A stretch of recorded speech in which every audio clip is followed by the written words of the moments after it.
Imagine that right now, sitting in the silence of your room or scrolling through the endless feed on your phone, you hear a voice. A voice that speaks directly inside your head. This voice is your own. It tells you the story of who you are. It comments on every action you take, judges every thought that arises, makes elaborate plans for a future that hasn't happened yet, and chews over the debris of a past that no longer exists. You have been listening to this voice for as long as you can remember. You trust it more than you trust any other person on this planet. You have never questioned its authority because you believe, with every fiber of your being, that this voice is you. It is the narrator of your life, the protagonist of your story, the one who makes sense of the chaos. But what if I told you that this voice lies?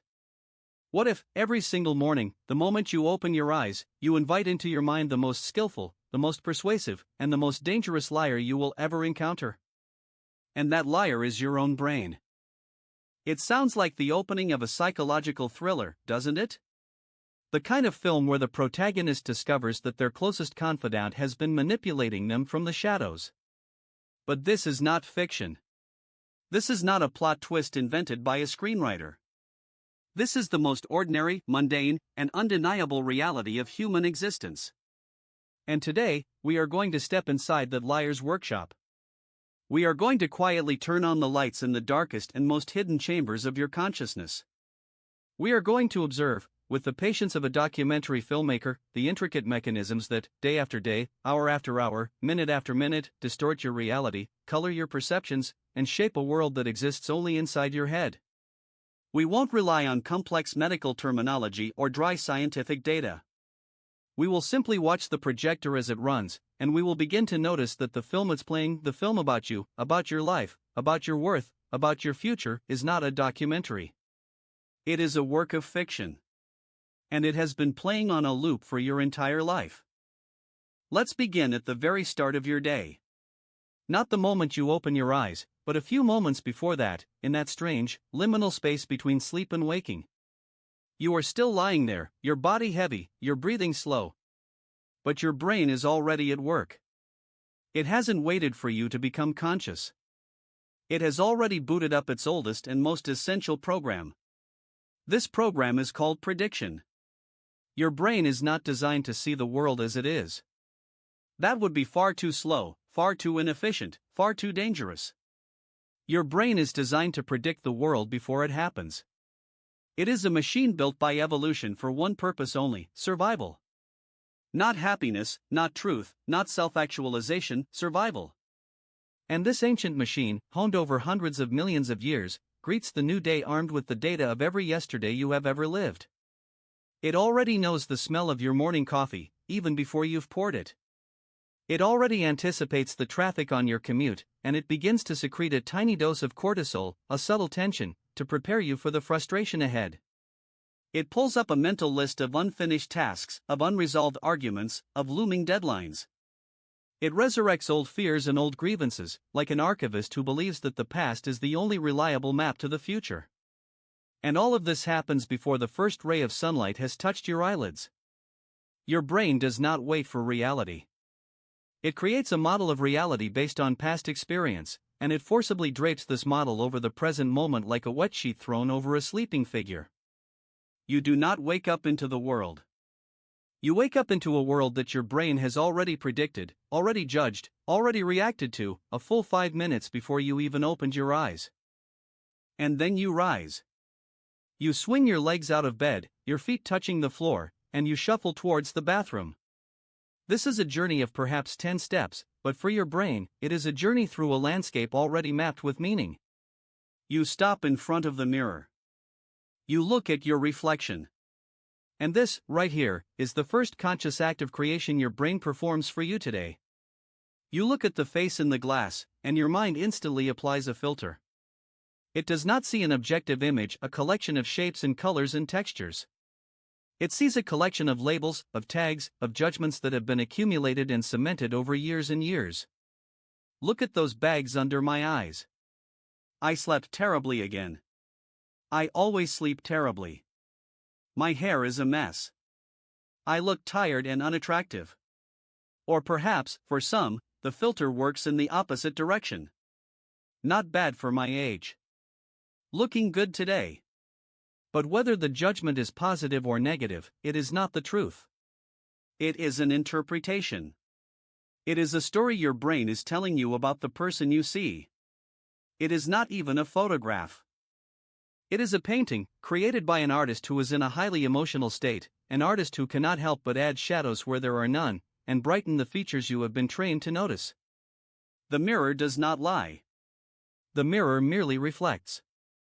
The lie is the voice that speaks about the reflection. Now, think about what happens the moment you step outside your door. You leave the relative safety of your private space and enter a world teeming with other people. And here, the liar in your head becomes truly virtuosic. Because your brain does not just lie to you about yourself. It lies to you about everyone else. It has a special tool for this task, a tool that psychologists call theory of mind, but in everyday life, we know it simply as, I know what you're thinking. You see a person walking towards you on the street. Their brow is furrowed. They glance in your direction, their expression unreadable. And in a fraction of a second, faster than conscious thought, your brain constructs an elaborate narrative. They're frowning. They don't like the look of me. I must look strange today. Maybe my clothes are odd. Maybe they recognize me from somewhere and remember something bad. You don't even entertain the possibility that this person just received terrible news on their phone. You don't consider that they are lost in thought about their own problems, their own fears, their own life. You don't allow for the chance that they are simply reacting to a physical discomfort, a headache, a sore back.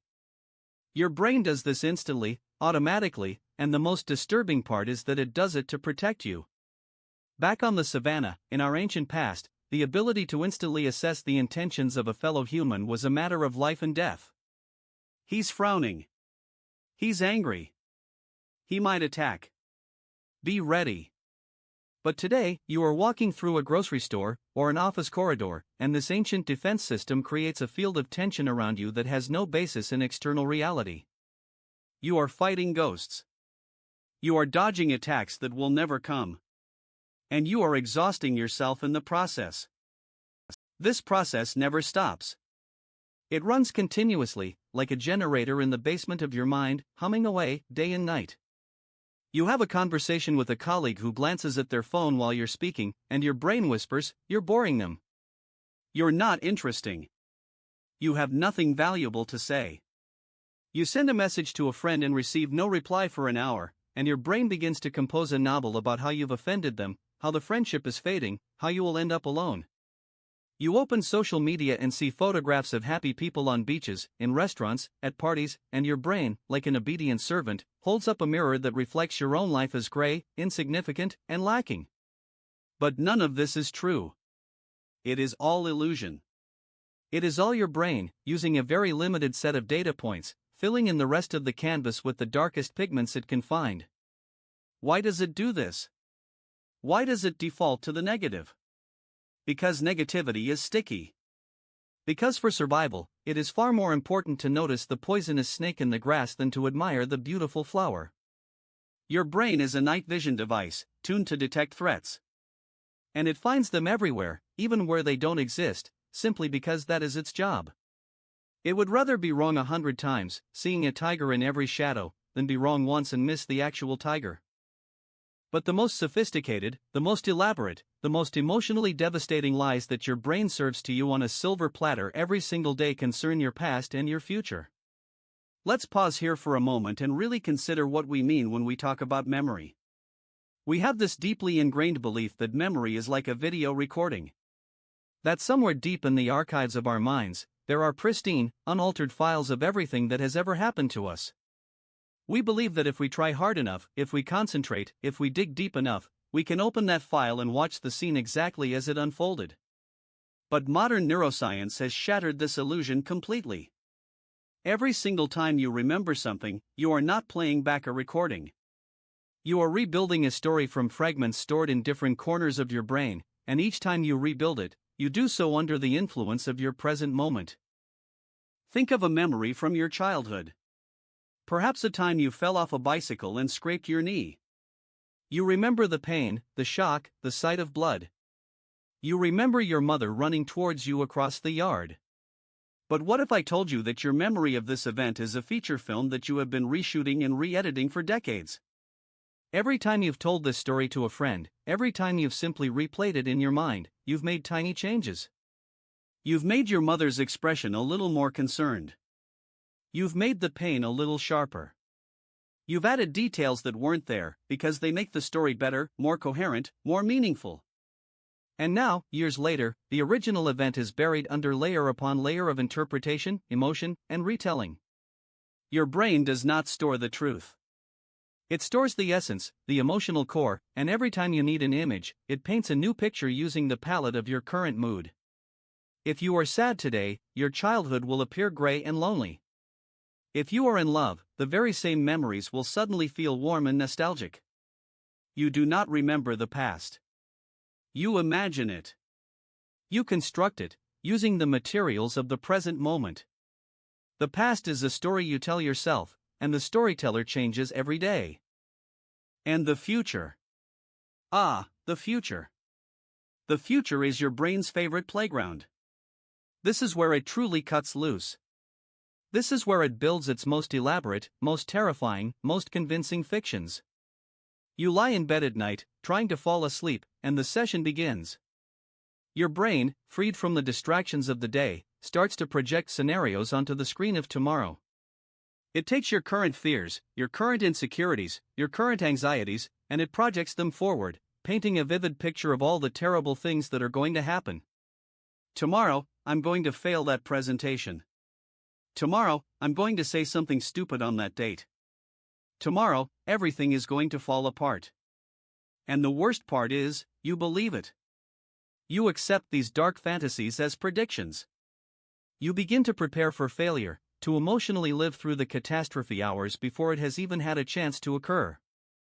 Your brain steals your peace, your rest, your present moment, by feeding you a horror movie that it scripted and directed itself.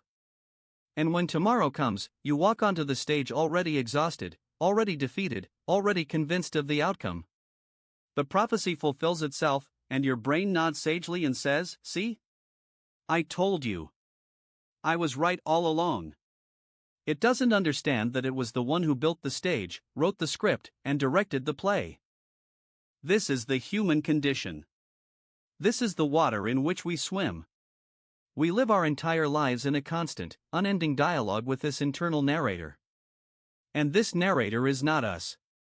It is a function. It is a tool. It is a voice that evolved to help us survive on a dangerous planet, but it has become a tyrant. We have become so fused with it, so identified with its constant commentary, that we have forgotten there is anything else. We don't notice how it poisons our relationships, making us suspicious of people who mean us no harm. We don't notice how it fills us with dread about a future that hasn't arrived. We don't notice how it shackles us to a past that no longer exists. We live inside a prison that our own mind has built, a prison whose walls are made of stories, and we have mistaken those walls for the world. But what if I told you that there is a way out of this prison? That you are not condemned to be the captive of this internal liar for your entire life? What if the escape route has been here all along, hidden in plain sight, in the very nature of your own awareness? This is not about silencing the voice. You cannot silence it any more than you can silence your own heartbeat. This is not about achieving some perfect, thoughtless state of bliss. That is another story the liar tells you, another goal to chase, another failure to add to the list. This is about something far simpler, far more accessible, and far more radical. This is about learning to recognize the voice for what it is. This is about discovering that you are not the voice. You are the one who hears it.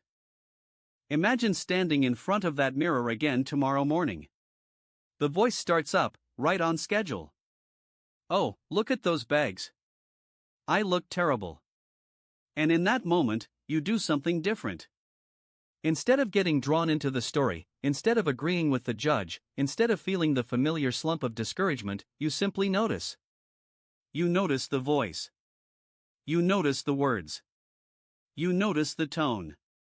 And you ask yourself a quiet, revolutionary question: who is listening to this voice? Who is aware of these words? In that instant, a gap appears. A sliver of space opens up between you and your thoughts. You realize that the voice is an object of your awareness, and you are the subject. The voice is a cloud passing through the sky of your consciousness, and you are the sky. The cloud cannot harm the sky. The cloud cannot define the sky. The sky is simply there, vast and open, allowing the cloud to come and go as it pleases. This is not a mystical concept reserved for monks and philosophers. This is the most practical, down-to-earth skill you can develop. It is the skill of disidentification. It is the ability to realize that you are not your thoughts, you are the thinker of your thoughts. You are not your emotions, you are the feeler of your emotions.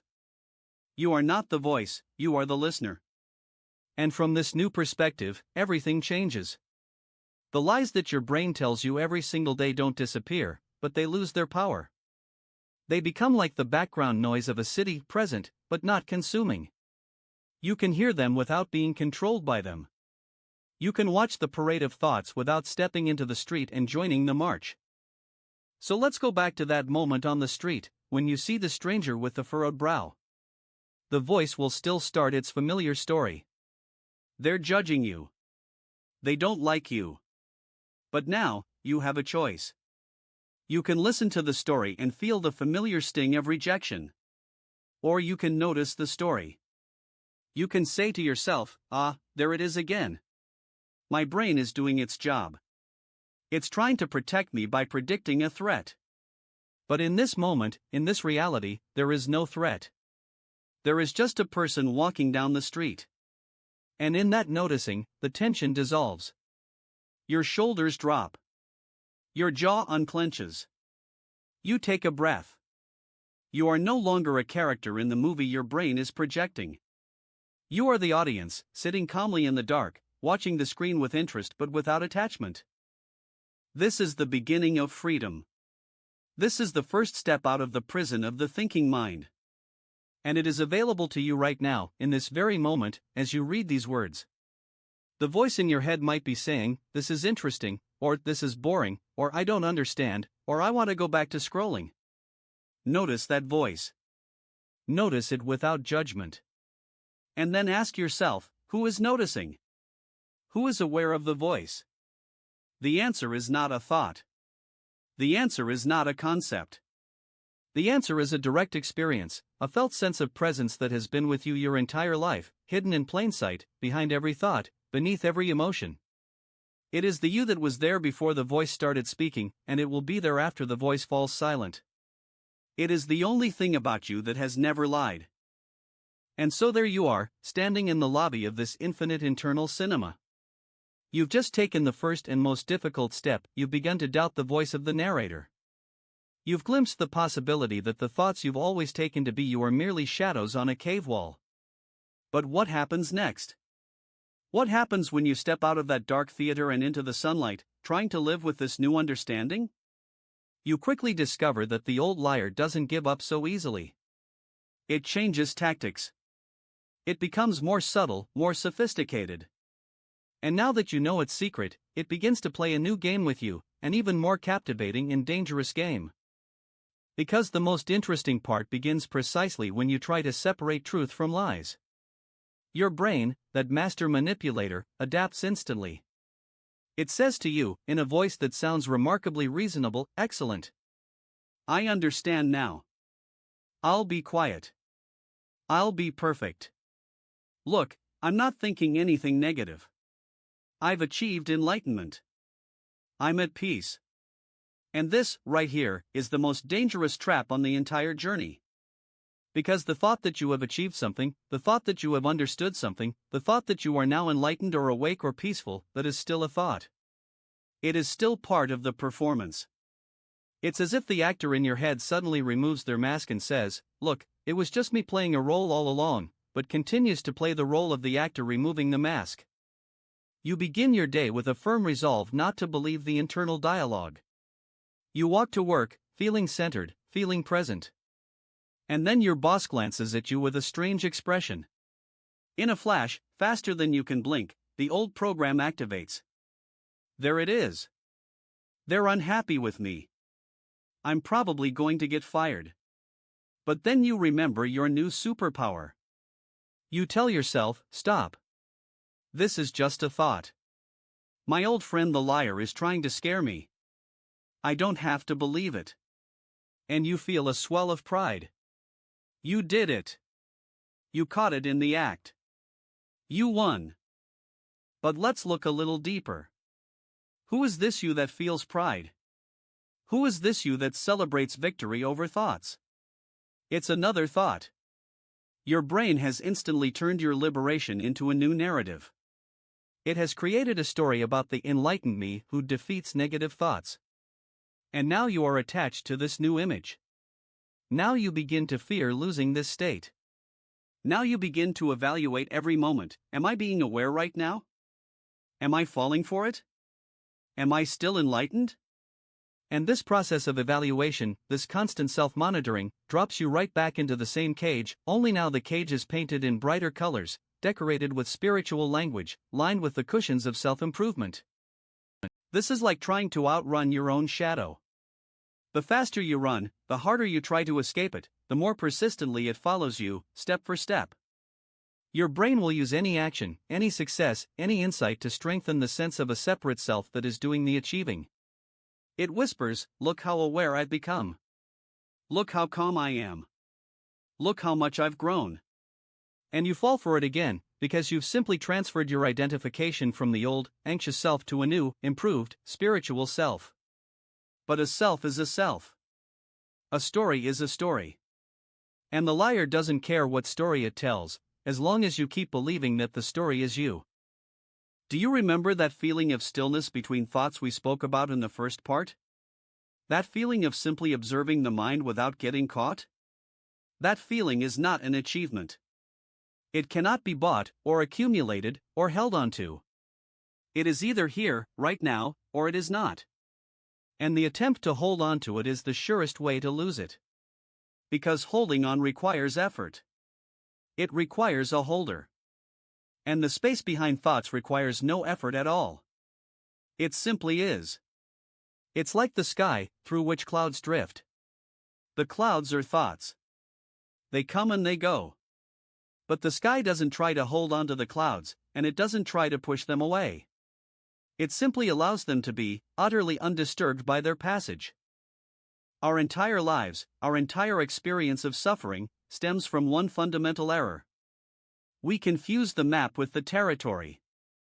Your brain creates a map of reality, a simplified, labeled, judged version of the world. And then we begin to live on that map. We build our houses there, raise our families there, fight our wars there. We forget that underneath the map, there is a living, breathing, pulsing world. We argue with our partners not about what they actually did or said, but about the stories our brains told us about their actions. We feel fear not in response to real, immediate danger, but in response to scenarios our imagination has painted on the canvas of the future. We feel sadness not about what was lost, but about the endlessly looping tape of thoughts about what was lost. Here's a simple experiment you can conduct right now, without moving from where you sit. Just lift your eyes from this text for a moment and look at something in your room. A lamp. The edge of a table. Your own hand resting on your knee. Look at that object as if you were seeing it for the very first time. Without its name. Without its history. Without its associated judgments. Just form, color, light, shadow. Notice how different this is from the way we usually look at things. Usually, we don't see things at all, we read their labels. Lamp. Needs dusting. I should replace that bulb. Hand. Looking old. The skin is dry. We live in a world of labels, a world made of words. But reality is prior to words. Reality is there, in the space where the sensation meets the attention. It is the feeling of the light on your retina, the weight of your body against the chair, the faint hum of the refrigerator in the distance. Your liar brain hates this world. Because in this world, it has nothing to do. In this world, it is unemployed. There are no problems here, no past, no future, only the single, pulsing, eternally fresh moment. And this is where every spiritual tradition, every philosophy, every genuine search for truth has always pointed. But they are only fingers pointing at the moon. They say, "Look there. Don't look at me, look where I'm pointing." But we, like obedient students, begin to study the finger. We worship the finger. We write scholarly treatises on the perfection of the finger's shape, completely missing the vast, infinite sky it was trying to show us. Your brain loves it when you study the finger. It says, "Yes. Let's go deeper. Let's analyze. Why do I think this way? Where did this pattern come from? Is it childhood trauma? Is it cultural conditioning?" And you dive into endless analysis, endless therapy, endless self-examination. And all the while, you remain inside the story. You're just editing the script. You're changing the set design in your prison cell and calling it freedom. True freedom arrives not when you understand why your brain lies. True freedom arrives when you simply stop demanding that it tell you the truth. When you stop believing every thought it produces, including the most beautiful, the most spiritual, the most apparently profound thoughts. When you allow thoughts to come and go like strangers passing on the street, without inviting them into your home, without sitting them down at your table, without serving them tea and letting them stay the night. Think about the most painful memory you carry. The one that makes you wince internally when it surfaces. Now ask yourself, where is that memory located, right now, in this room? Can you touch it? Does it have weight, or color, or temperature? No. There is only a thought about it. And your body, your loyal servant, reacting to that thought by releasing stress hormones, tensing muscles, quickening your pulse. You are weeping over a photograph that doesn't exist. You are suffering at the hands of a ghost. The same is true of the future. Where is your fear about tomorrow's presentation? Where is it stored in this space? It isn't anywhere. There is only a thought. And your body, which cannot tell the difference between a real tiger leaping from the bushes and an imagined humiliation in a conference room, dutifully activates its emergency response system. The chemistry is identical. And you live in a state of chronic, low-grade stress because your brain is endlessly projecting these holograms and then reacting to them as if they were real. But what if you simply turned off the projector? What if you stopped supplying electricity to this machine that manufactures horror films? That doesn't mean the projector will break. It will keep humming, keep trying to throw images onto the wall. But you simply shift your gaze to the white wall itself, and you see that it is pristine. You see that there is no film. There is only your attention, habitually drawn to the flickering shadows, mistaking them for reality. Let's return to our morning mirror. You stand there again. The voice begins its familiar refrain, "Bags under my eyes, looking tired." And this time, you do something different from what we discussed in the first part. You don't tell yourself, "That's just a thought." Because that's another thought. Instead, you simply look at the face in the mirror. You look without the filter of words. You see the eyes. Not tired eyes, but simply eyes, with light reflecting in them. You see the skin. Not aging skin or problematic skin, but simply a surface with a unique texture and color. You hear the sounds of the morning drifting through the window, a bird, distant traffic, the hum of a neighbor's life. You feel the floor beneath your feet. You suddenly realize, with a shock of recognition, that you are not inside your head. You are here. In this body. In this room. In this moment. And in this moment, there is no problem. The problem existed only in the story the voice was telling. The voice spoke of the past and the future. The voice compared, judged, condemned. But in the present moment, there is nothing to compare. The present moment simply is. And it is always perfect in its raw, unadorned suchness. Even if there is pain in this moment, physical discomfort, sadness, loss, it is just sensation.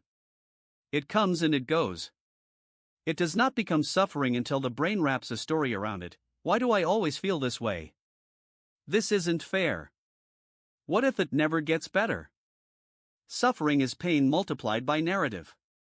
Remove the narrative, and what remains is simply sensation.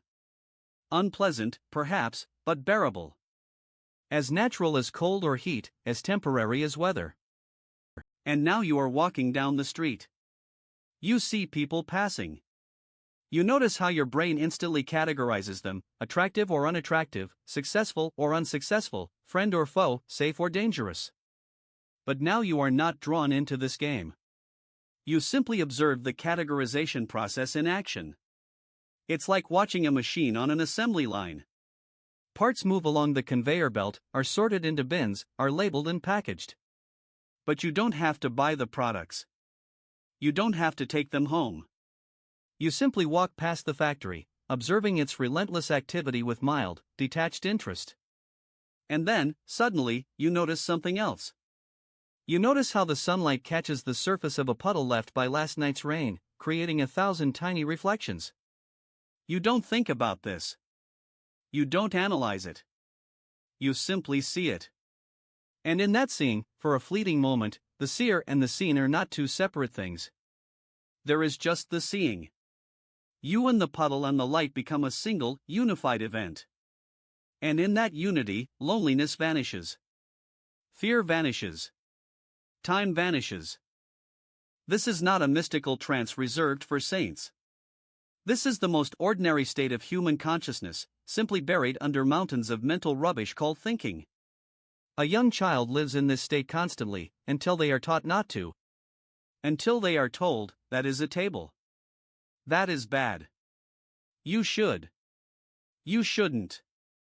And the child gradually leaves the real world behind and enters a world of symbols, a world where everything has a name and a value and a judgment attached to it. They become an adult. They become smart. They become expert liars, especially to themselves. But somewhere deep inside, beneath all those layers of accumulated thought, the child is still there. And that child still sees the light in the puddles. That child still hears the silence between sounds. That child still knows the truth that your liar brain works so hard to conceal. The truth that you are not your thoughts. You are that which is aware of thoughts. You are that which hears the voice. You are that which knows that it exists. And when you touch that, even for an instant, the entire weight of the world lifts from your shoulders. You realize that everything you've been afraid of, all your problems, all your anxieties, all your regrets, they are just dust on the lens of perception. You don't need to wipe the dust away. You just need to recognize that it is dust, and not part of the lens itself. And then the light passes through, barely dimmed at all. This is the freedom we've been circling. It's not when the brain stops lying. The brain will lie to you every single day until the day you die. That is its job. That is what it does. But your job, the only job that really matters, is not to be deceived. Your job is to remember who you really are. You are not the story. You are not the character. You are the screen upon which the story appears and disappears. You are the silence in which the voice speaks. You are the light that illuminates all these passing shadows. And when you die, your brain will die with you. Its stories will end. Its lies will dissolve. But that which you truly are, was it ever born? Can it ever die? Philosophers have debated this for millennia. But the answer is not in books. The answer is here, right now, behind every thought you think. It is waiting for you to stop searching and simply look at that which is looking. You are still here. You are still listening to this voice, which is now speaking in your head. But perhaps, just perhaps, you have begun to sense something else. A presence behind the voice. A stillness beneath the movement. An awareness that has been here all along, witnessing everything, touched by nothing. This awareness is not something you achieve. It is what you already are. It is your original face, the face you had before your parents were born. And it has never, not for a single moment, been fooled by any lie your brain has ever told. It knows the truth. It is the truth. And it has been waiting, patiently, for you to turn around and recognize yourself.